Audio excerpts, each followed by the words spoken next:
디지털 세상의 모든 것을 깊이 있게 알아보는 인포맥스D. 오늘도 명확한 정보와 새로운 지식을 전해드리겠습니다. 미국 예탁결제원에서 올 초 미 금융사들을 대상으로 올해 글로벌 금융 시스템의 위험 요인에 대해서 물어본 결과 응답자의 68%가 지정학적 요인을 꼽았다고 합니다. 지정학적 위험이 글로벌 금융 시스템의 주요 리스크로 지목된 것에 좀 관심을 가져야 될 것 같은데요. 이러한 지정학적 관점에서 달러와 비트코인의 미래를 바라보는 색다른 시각도 주목받고 있습니다. 오태민 작가님 모셨습니다. 작가님 어서 오세요. 안녕하세요. 반갑습니다. 일단 지정학이라고 하면 뭐 세계 지리도 생각이 나고 네. 세계사도 생각나고 경제학도 생각이 나는데 네. 이걸 비트코인을 접목을 시켰거든요. 네. 어떤 이유에서 이렇게 생각을 하게 되신 건가요? 비트코인이 원래 지정학적인 산물이죠. 그런데 이제 잘 그걸 못 느꼈죠. 왜냐하면 우리가 지정학적 시대가 아닌 시대를 살았으니까요. 네. 지난 30년은. 근데 이제 지금 누구나도 느끼지만 지정학적인 시대잖아요. 지금 뭐 우크라이나, 러시아 전쟁도 일어나고 있고 미중 그렇죠. 갈등도 있고 이런 거 얘기하시는 거죠? 그렇죠. 네. 근데 원래 비트코인은 국경을 초월하는 속성이 있으니까 지정학에서 굉장히 중요하죠. 근데 그 엘리트들이 아직 그거를 깨닫지는 못하고 있죠. 지정학이 중요한데 그걸 엘리트들이 아직 깨닫지 못하고 있다? 네, 엘리트들은 아직 거기에 대한 중요성을 생각 못하고 있는 건가요? 작년에 저는 대한민국의 주요 기관 두 군데 불려갔는데요. 네. 북한과 관련한 비트코인, 암호화폐 이슈였습니다. 저한테 알려주진 않았는데 네. 저한테 자료를 해석해달라고 하는데 저는 알죠. 왜 그런 걸 물어보는지. 이거를 부르신 분도 그러니까 그 기관에 부르신 분도 이 내용을 이해를 하지 못하시니까 작가님을 불러서 좀 이걸 해석해달라고 하신 건가요? 근데 어느 정도냐면 비트코인의 아예 기초를 모르세요. 근데 질문하는 수준은 아주 높은 수준을 질문하시더라고요. 네. 그러니까 그분들의 생각이 아니겠죠.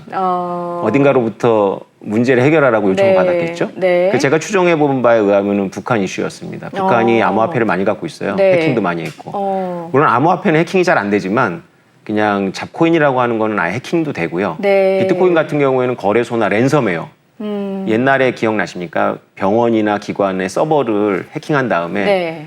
먹통으로 만든 다음에 비트코인 보내주면 풀어주겠다. 네. 그 많이 있었죠. 네. 네, 그 랜섬웨어의 대부분의 배우가 라자루스라는 북한 해커 그룹이었습니다. 그거 관련해서 이제 답변을 하신 거군요. 비트코인 많이 갖고 네, 있죠. 네. 근데 이거 비트코인만 가지고는 안 되니까 이거를 자금 세탁해야 되지 않습니까? 그 통로가 되는 곳이 있었던 것 같아요. 네. 그거에 대해서 이제 아는 데서 요청을 하니까 저를 불러서 무슨 말인지 모르니까 물어본 거죠. 네, 이 부분은 그 미국의 비트코인 현황과 좀 맞물려서 여쭤볼 수 있을 것 같아서 맞습니다. 그때 좀 더 자세히 여쭤보도록 하고 일단 비트코인과 지정학을 연결시켜서 책을 일단 쓰셨고요. 그런데 사실은 그 비트코인이 달러의 대체자가 될 수 있다. 대체 네. 화폐가 될 수 있다라고 하면서 등장을 했거든요. 네. 그런데 요새 달러 위기설이 나오고 있습니다. 네. 그러면 이게 어떻게 좀 연관성이 있는 것인가 좀 궁금한 점들이 있거든요. 달러라는 거는 그냥 우리가 미국의 네. 돈이라고 생각할 수도 있는데요.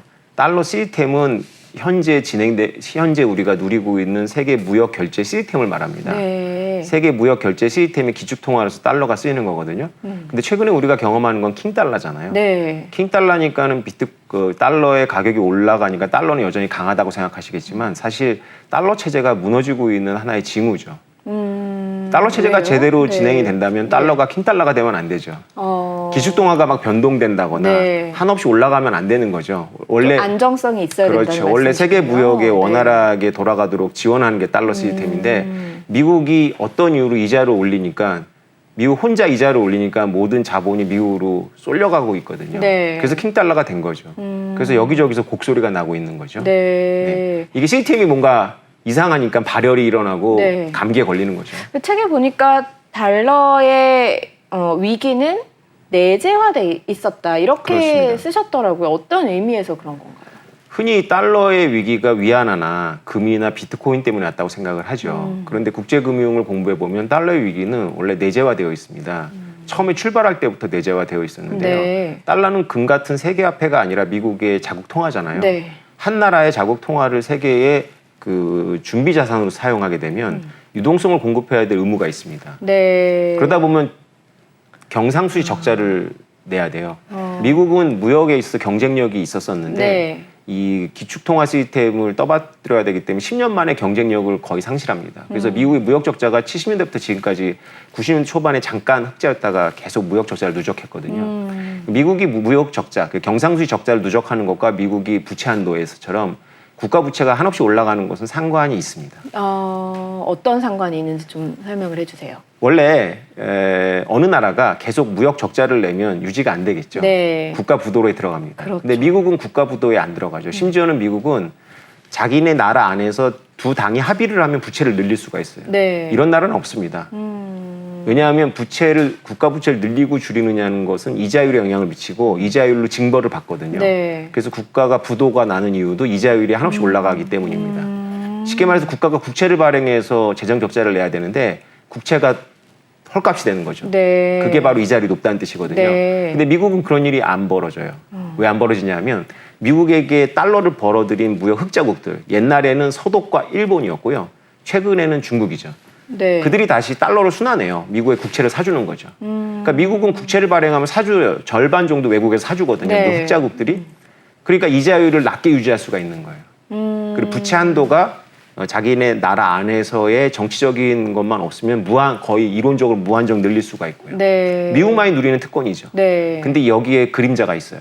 어떤 그림자가 있습니까? 네, 미국이 무역 경상수지 적자를 계속 낸다는 건 네. 미국의 그럴듯한 괜찮은 일자리가 계속 외국으로 나갔다는 거거든요.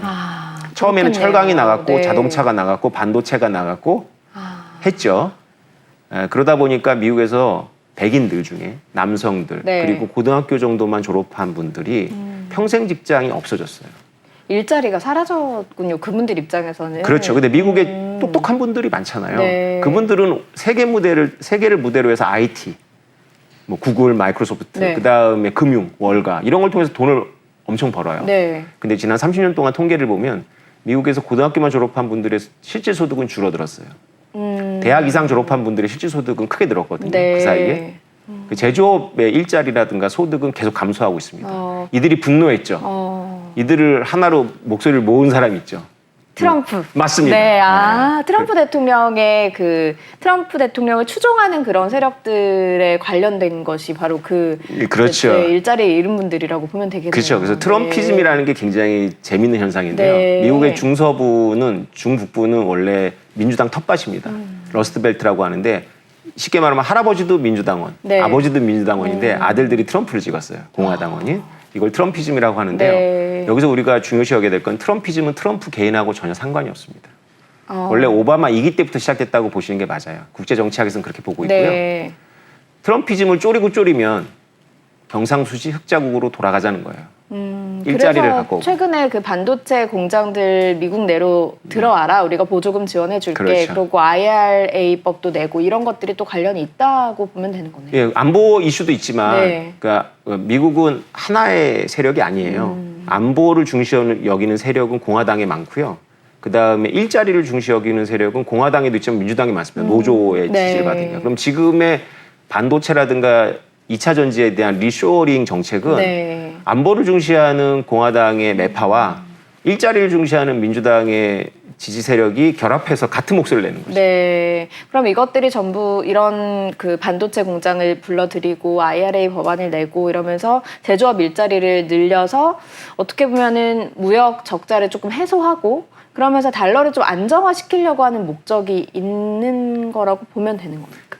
트럼피즘에 그런 글로벌적인 관점이 있다면은 네. 우리가 걱정 안 해도 되는데요. 네. 트럼피즘에는 그런 글로벌적인 관점이 없습니다. 그러니까 미국은 이상주의와 현실주의가 있는데 이상주의자들은 세계 경영을 중시 여깁니다. 네. 왜냐하면 자신들의 가치를 보편적인 가치를 인권, 여성권, 참정권 이런 보편적인 가치를 자본주의도 마찬가지고 네. 세계에 전파하려는 사명이 있다라고 보고 있고요. 현실주의는 미국이 유럽과 아시아의 운명에 연결되어 있다라고 현실적으로 인식을 하는 거예요. 네. 근데 미국에는 이 현실주의하고 이상주의를 압도하는 예외주의가 있는데 그걸 우리가 고립주의라고 합니다. 네. 제 책의 핵심 주제이기도 한데요. 미국은 고립주의적인 발작을 해요. 언제 했냐면 1차 세계대전 이후에 했습니다. 네. 1차 세계대전이 끝나자마자 1차 세계대전 참전을 반대하는 목소리가 반성하는 목소리가 미국을 팽배했어요. 그래서 미국이 2차 세계대전에 늦게 참전하게 된 계기고요. 더 네. 중요한 건 정강기라 그래서 1차 세계대전과 2차 세계대전 사이에 세계 리더십에서 미국이 아무 역할을 안 합니다. 자신들을 가리켜서 거대한 스위스라고 주장을 했어요. 고립주의자들이. 네. 만약에 미국이 2차 대전 이후처럼 세계에 직접 관여했다면 히틀러가 부상하지 못했죠. 그다음에 일본 제국주의를 억제했을 겁니다. 그래서 안 해도 될 전쟁을 한 거예요. 세계사적으로 보면. 네. 그래서 미국이 자각을 하고 다시 현실주의자들과 이상주의 손잡고 UN 시스템을 만든 거거든요. 근데 지금 다시 트럼피즘이라는 고립주의가 대세가 되고 있죠. 그러면 알겠습니다. 그런 이제 역사적 배경은 알겠는데 이것이 비트코인하고 어떤 연관성이 있는가 그 연결고리를 설명을 해주셔야 궁금증이 딱 풀릴 것 같거든요. 네. 원래 지정학은 저희 같은 사람들이 공부할 학문이 아니에요. 네. 왜 그러냐면 우리가 지정학에 전혀 영향을 못 미치잖아요. 우리 나라 자체도 거의 영향을 못 미칩니다. 그러니까 중국의 지도부, 미국의 초엘리트들의 게임이거든요. 네. 근데 우리가 지정학을 공부해야 될 이유는 나라 걱정도 중요하지만 내가 살아야 되잖아요. 네. 지정학이라는 것은 혹자 이렇게 정의합니다. 지리가 인간 사회를 분열시키는. 네. 지난 30년 동안 우리가 세계화라는 캐치프레이즈 아래 있었잖아요. 근데 지정학이 다시 대두된다는 건 뭐냐면 세계가 분열되고 있다는 겁니다. 세계가 분열될수록 개인들한테는 세계를 이어주는 자산이 필요하죠. 국경에 구애받지 않고. 그래서 미시적 개인이라고 우리가 좀 어색한 명명을 할 수가 있는데요. 네. 나라 생각하지 않고 자기가 살려고 하는 개인을 미시적 개인이라고 할 수가 있죠. 그 미시적 개인에게는 비트코인이 너무나 중요합니다. 국경이 없고 그렇습니다.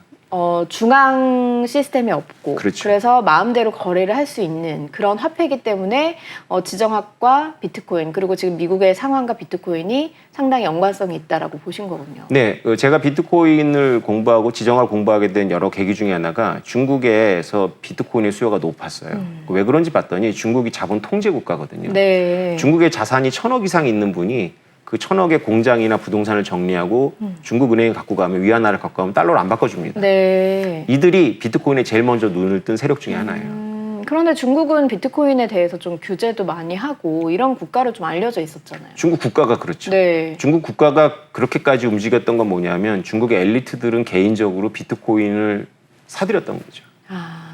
엘리트들은 개인적으로 그렇죠. 비트코인을 사들였다. 네. 왜냐하면 네. 1,000억대 이상 있는 부자들한테 비트코인이 쓰레기가 될지언정 이런 자산이 있는데 얼마 정도 사는 건 큰 문제가 없거든요. 보험 삼아서 샀던 거죠. 그럼 지금도 사들이고 있습니까? 그거는 잘 모르겠는데 네. 비트코인이 헐값일 때 네. 중국인들이 많이 산 거는 거의 확실해요. 그럼 중국의 지금 국가 자체의 기조는 어때요? 중국 국가는 여전히. 홍콩은 예외고요. 네. 비트코인에서 가장 적대적인 나라가 바로 중국 정부죠. 여전히 이제 2017년도에 거래소를 네. 금지했고 2021년도에 채굴을 금지했죠. 네. 근데 그거는 이제 지금 제가 말씀드리는 모든 것들은 미국의 의지, 중국의 의지입니다. 근데 현실은 의지하고 무관하죠. 네. 뭐 무관한 건 아니지만 현실은 또 다 현실이잖아요. 네. 지금 중국의 채굴량은 원래대로 복귀했습니다. 왜냐하면 중국 정부가 막아도 중국은 워낙 큰 나라고 어떤 나라도 15억 명을 일일이 감시하고 통제하는 건 쉬운 일이 아닙니다. 그래서 일단 지금은 중국에서는 규제는 하고 있지만 사는 사람은 억대 자산가들은 사고 그렇죠. 뭐 이런 지금 그렇겠죠. 상황이다. 그러면 미국의 경우를 좀 살펴볼게요. 미국에서 어쨌든 바이든 행정부 자체가 비트코인에 상당히 좀 부정적인 메시지를 많이 내고 있거든요. 네, 맞습니다. 이런 것들의 이유가 있을 것 같아요. 제가 비트코인을 공부한 게 9년인데요. 그 당시에 오바마 대통령, 트럼프 대통령, 바이든 행정부를 거치고 있는데 바이든 행정부가 가장 적대적이죠. 비트코인과. 네. 며칠 전에는 바이낸스를 기소했고 소송을 했고 그다음에 어제는 이제 코인베이스를 소송했습니다. 그래서 비트코인 가격 떨어졌던데요. 그렇죠. 네. 떨어졌다가 복귀했다가 다시 이틀 네. 만에 떠들어졌죠. 이것은 좀 예측이 됐어요. 저는. 그래서 그건 아까 모두에 말씀드렸던 북한 이슈 때문인데요. 네. 북한 이슈만 가지고 미국이 움직이냐라고 의아하시겠지만 의외로 단순합니다. 왜냐하면 바이든 대통령이나 그 측근들은 되게 바쁘시잖아요. 그래서 어떤 것들을 이렇게 깊이 공부한다기보다 이미지로만 받아들이겠죠. 그러니까 제가 느끼기에는 바이든 행정부 핵심 요원들, 특히 안보 라인은 비트코인은 중국 거거나 북한이 해킹 자금으로 사용하는 거, 미사일 자금을 사용하는 거. 네. 그다음에 바이든 정부의 환경론자들은 비트코인은 환경에 해로운 거. 이 두 개가 만난 거예요. 네. 그 나머지 이야기는 들어갈 틈이 없는 거죠. 실제로 북한이 비트코인을 가지고 미사일을 구매를 할 수가 있습니까? 작년에 제가 기관에 가서 상담했던 네. 것 중에 하나가 그겁니다. 그래서 제가 자세히 설명드렸죠. 그거는 쉽지 않다. 비트코인은 투명하기 때문에. 그리고 네. 제가 그 자리에서 보여드렸어요. 여러 명 그 기관 분들한테 비트코인을 추적하는 방법을. 네. 영장 하나도 필요 없습니다. 제가 북한이라면 비트코인 한 2만 개 정도 보유하고 있는 걸 추정이 되는데 제가 북한이라면 비트코인으로 핵물질을 사진 않는다. 왜냐하면 네. 자신들의 거래처가 노출되니까. 그러나 여기서 어떤 그런 요인을 포섭하거나 그 자신들의 어떤 그런 에이전시들의 생활비를 주는 걸로는 쓸 수 있겠다. 쪼개서. 그랬더니 작년 후반부에 제가 간첩 사건에 가서 컨설팅을 했는데 네. 바로 요 케이스였어요. 그래서 근데 이제 비밀을 지켜달라 그래서 저는 이제 재판이 진행 중이거나 아니면 국가기관이 비밀을 지켜달라 그래서 말을 못 하고 있었는데 네. 올해 1월에 백악관에 문서가 올라옵니다. 북한이 미사일을 사용하는데 암호화폐를 사용하고 있으니 네. 미국의 금융기관은 암호화폐 노출되지 마라. 그래서 미국의 금융감독기관 뭐 연중 그다음에 OCC 뭐 이런 데가 공동 성명을 또 며칠 후에 발표해요. 원래 작년에 분위기가 어땠냐면 골드만삭스나 JP모건 같은 그 미국의 큰 금융회사들이 실제로 발표도 했고 네. 비트코인이나 이더리움 같은 암호화폐를 수탁 서비스 하겠다. 고객 거를 대신 사주겠다는 서비스를 만들려고 했는데 올해 2월인가 그거 중지해달라는 요청이 있었어요. 네. 왜 중지를 해달라고 요청을 한 거예요? 이렇게 생각하시면 됩니다. 미국은 미국 국채가 됐던 석유가 됐던 어떤 자산이 미국 외부의 요인에 의해서 결정되는 걸 굉장히 꺼려합니다. 워게임 같은 걸 해요. 네. 예를 들면 2025년도 미국 대선이 끝나고 중국이 대만을 접수하는 거죠. 네. 근데 왜 그때를 포인트로 잡냐면 이건 미국의 안보 라인에서 만든 시나리오입니다. 네. 미국의 대선이 2024년 겨울에 있잖아요. 네. 근데 어느 민주당이 공화당을 압도적으로 이길 것 같지도 않고 공화당이 민주당을 압도적으로 이길 것 같지도 않아요. 보통적인 미국이었다면 이렇게 봉합이 되는데 지난번 대선에서 기억하시겠지만 분열되거든요. 분열됐죠. 네. 그래서 미국이 내전 상태에 비슷하게 들어갈 거라고 보는 거죠. 중국 입장에서. 그러면 대만한테 이렇게 해도 미국의 칠함대가 못 올 거라고 생각을 하고 미국이 내전 상태에 불을 지핍니다. 두 가지 방법이 있는데 미국의 시나리오는 네. 미국의 금융기관도 화웨이나 중국산 칩을 많이 사용하고 있어요. 여기에 뭔가 심어놓은 멀웨어가 문제를 일으켜서 금융이 해킹을 당하는 거죠. 네. 또 하나는 뭐냐면 미국 국채나 비트코인 같은 것이 미국의 자산하고 연결되어 있을 때 네. 중국이 많이 갖고 있다고 추정이 되잖아요. 네. 한꺼번에 던져버리는 거죠. 그럼 가격이. 그렇죠. 그래서 시장의 혼란을 야기하고 미국의 이 혼란을 강화하는 거라고 미국의 안보 라인은 워게임에서 스트레스 테스트라고 하는데 나온 거예요, 답이. 근데 그게 상당히 영향력이 있나요? 미국은 거대하고 이미지적으로만 보면 뭔가 잘 보완을 할 것 같고 잘 안 뚫릴 것 같은 느낌인데. 작년 FTX가 이렇게 도산을 했는데 네. 전통 금융은 전혀 끄떡 없었잖아요. 네. 왜 그러냐면 저 같은 사람들이나 영향을 받지 아직 전통 금융은 비트코인이나 암호화폐를 많이 안 담은 거죠. 노출이 덜 됐는데 네. 작년에 왜 그 401k를 비트코인으로 하겠다, 뭐 401k의 일부를 비트코인을 사겠다, 뭐 이런 이야기가 있었잖아요. 네. 그거를 막는 거죠. 그런 것들을 그러니까 전통 자산과 비트코인 연결고리를 끊어버리겠다는 거죠. 네. 그러면 지금 미국이 상당히 부정적인 입장을 가지고 있는 안보적인 측면이나 환경적인 측면에서 모두 부정적인 입장을 비트코인에 대해서 가지고 있는데 이게 비트코인 시장에는 상당한 영향을 미치나요? 물론 거래소 이제 기소하면서 가격이 이제 떨어졌다 올랐다 떨어지긴 했습니다만 그런 면으로 봤을 때도 영향이 있을 것 같긴 한데 실제로 미국의 그 부정적인 입장이 얼마나 영향이 있는지도 궁금하거든요. 비트코인 시장에요. 바로 이 질문이 비트코인 고수냐 하수냐를 가르는 겁니다. 네. 저는 하수. 아니에요. 그게 아니고 일반인들은 무조건 미국의 이런 증권감독 네. 거래위원장이 거래소를 때리니까 비트코인은 끝났다라고 얘기를 할 거예요. 내가 뭘 했어 비트코인 네. 끝난다고 얘기했잖아. 네. 근데 자세히 들여다보면 미국을 공격하고 있는 건 비트코인이 아닙니다. 거래소죠. 진짜 공격하고 싶은 건 비트코인이겠죠. 근데 공격할 방법이 별로 없죠. 그래서 거래소를 집중적으로 공격하는 겁니다. 네. 거래소가 약한 부분은 맞아요. 왜냐하면 거래소는 은행도 들어와 있고 허가도 받아야 되고 실제로 운영자들이 있기 때문에 법정에 불러 세울 수가 있죠. 네. 근데 비트코인은 누구를 법정에 불러 세울 수 있을지 명확하지가 않죠. 그렇네요. 네, 그렇네요. 근데 내년이 이제 비트코인 반감기입니다. 네. 비트코인은 매크로적 요인, 이자율이라든가 미국의 증시에 영향을 받는 것처럼 보이지만 그건 코로나 이후에 보인 현상이고요. 네. 모든 자산이 다 올랐으니까. 원래 비트코인은 전통 자산과 무관하게 내생적인 요인, 즉 반감기에서 좌우가 됩니다. 내년이거든요. 네. 근데 바이든 정부가 오히려 이렇게 비트코인을 공격하는데도 비트코인 영원이 안 되고 뭐 $1,000도 안 되고 $10,000도 또 깨지지 않았다면 제가 보기엔 내년 되면 확 분위기 바뀔 것 같거든요. 오히려 검증되겠죠. 비트코인은 미국 정부라도 함부로 할 수가 없구나. 근데 사실 뭐 금리라든가 지금 경제 현상이 돌아가는 걸 보면 많은 학자들의 그런 이론들이 다 깨졌거든요. 비트코인은 그 밤감기라고 하는 것이 얼마나 틀리지 않고 계속 들어맞을 것인가 좀 의구심이 있기도 해요. 맞죠. 좋은 지적입니다. 네. 과거에 3번의 반감기가 있었는데 3번의 반감기 이후에 1년에 한 13배에서 20배 올랐어요. 네. 그럼 거품이 꺼졌지만 100%입니다. 그러면 이번에도 통할 것이냐? 이번은 모두가 그렇게 생각하기 때문에 안 통할 가능성이 매우 높다고 저는 보여요. 그래서 먼저 반영되고 막상 채굴 반감이 일어나고 나면 꺼질 수도 있죠. 네. 어쩌면 영향이 있는 건 사실입니다. 네, 영향이 있는 건 사실이고 작가님은 반감기의 영향이 내년에 있을 것이다라고 생각을 하시는 거예요. 저보고 만약에 베팅하라 그러면 확실하진 않지만 반감기는 5월에서 6월 사이에 있는데요. 네. 원래는 반감기 이후에 한 6개월 있다가 가격이 올라야 돼요. 네. 근데 선방영이 돼서 내년 1월 1일이 어떤 의미가 있을 것 같아요. 사람들한테 이게 중요한 숫자가 중요하잖아요. 네. 내년 1월 1일에 뭔가 네. 기점으로.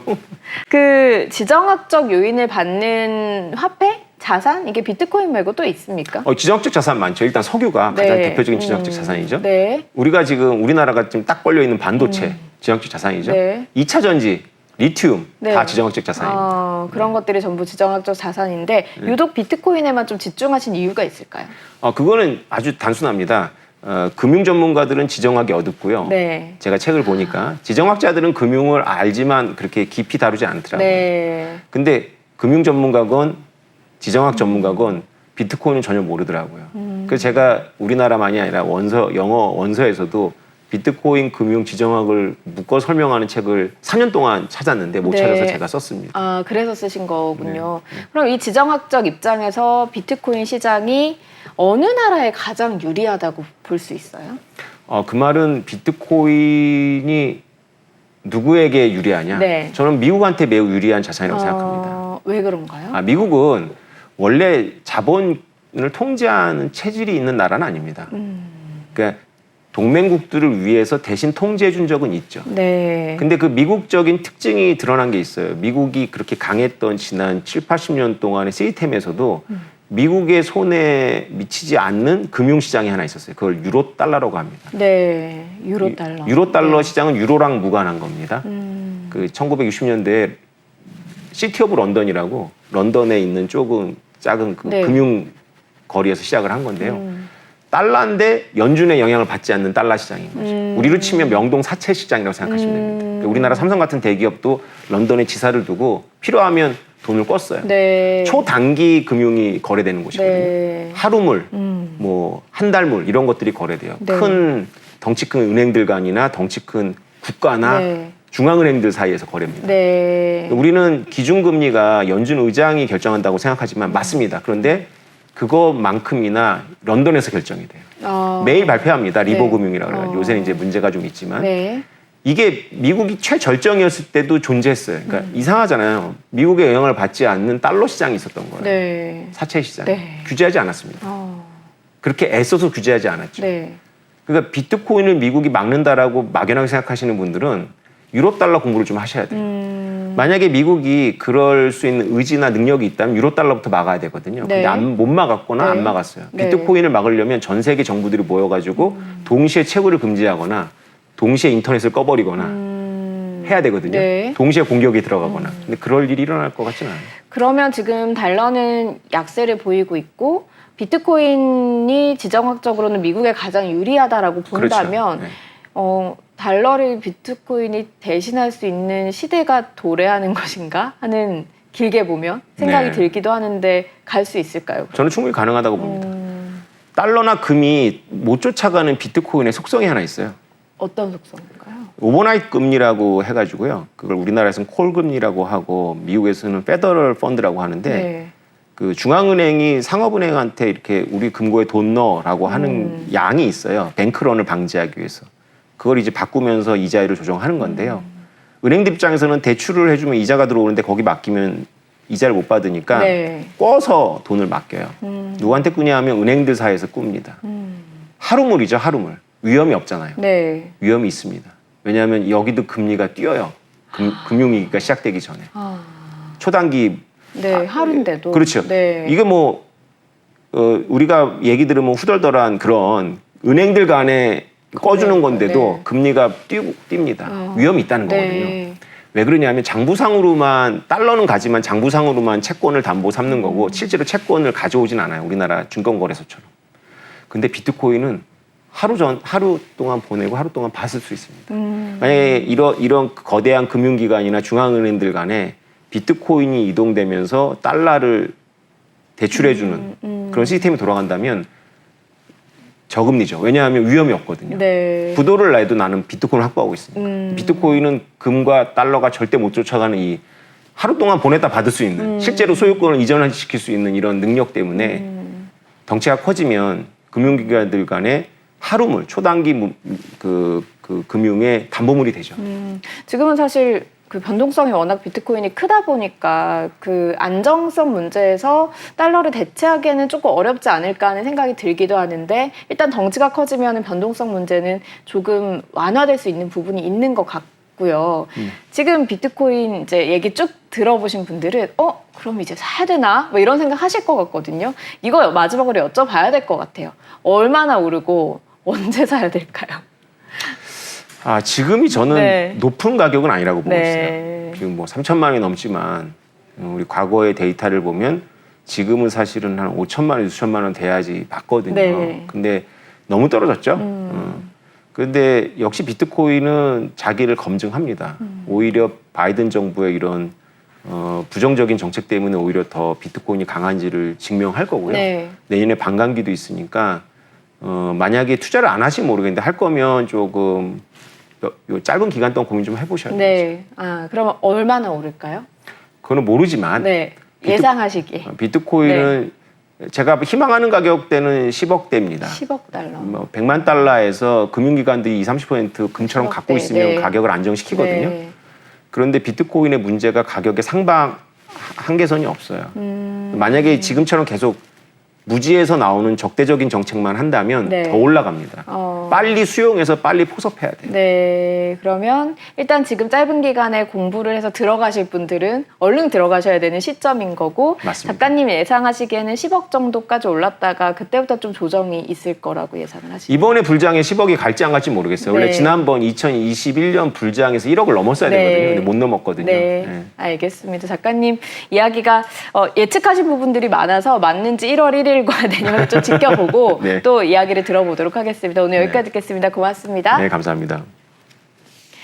네, 인포맥스D 벌써 마쳐야 될 시간이 됐습니다. 영상을 보신 후에 궁금하신 점이나 개선해야 될 점이 있다면 유튜브 연합뉴스 경제TV 채널을 통해서 댓글을 달아주시면 더 좋은 방송으로 찾아뵙겠습니다. 고맙습니다.